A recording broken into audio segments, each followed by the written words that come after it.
why Viterbo? Number one, its mission to serve underserved populations and many first generation college students like myself, veterans. There's a safe place on campus. Just got a email today about wings for veterans. They take care of their veterans.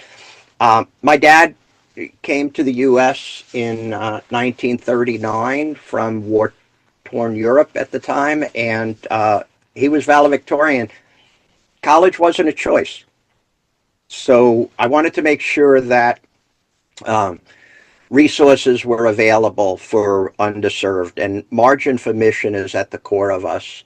Are the other thing I was concerned about, because I had conversations with actually my former associates at Hay Group who had gone into academia, several of whom had become deans of business schools. Okay. And I asked them about this concept of embedding a consulting firm, and they had tried it a couple of times and it failed. And I asked them why it failed. And they basically said there was not an entrepreneurial culture within the university to keep it going.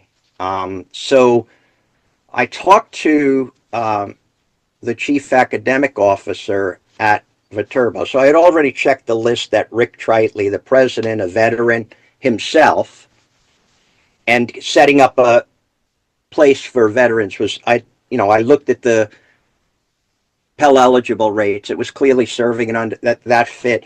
Now I had to make sure that it would survive. And so Tanya Wagner, who is the chief academic officer at Viterbo, actually is and has an entrepreneur background in the coffee business out of Seattle. Really? So not your traditional academician, and she saw the potential of it, right? So now I've got the president, I've got the chief academic officer within their school of business, which is where the institute sits under the Center for Professional Learning, is also the Center for Professional Learning that has some really, really neat stuff going on in and around servant leadership, in and around compression planning. They're already doing quasi consulting in the form of education mostly, but they're already looking at non-traditional streams of revenue, right?